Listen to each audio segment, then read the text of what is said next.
So in this iPhone tutorial video, I am going to show you how to increase text size on your iPhone. So once your iPhone is opened up, there's a bunch of different options here. I want you to scroll down a little bit here on the settings page to where it says display and brightness, and then go ahead and select that.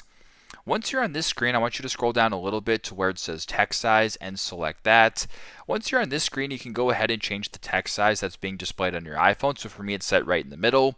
If you wanted to increase it, just slide this bar on the bottom to the right, and you can basically see what the text size will turn into. So this is sort of the largest setting that you can do, but there's also larger sizes are available in the accessibility settings. But if you wanted to change it back, you can. But if you wanted to slide it to the right and make it bigger, you can do that this way through the settings app. So pretty simple, pretty straightforward. That is how to increase text size on the iPhone. Thanks again for watching, and I hope this video helps.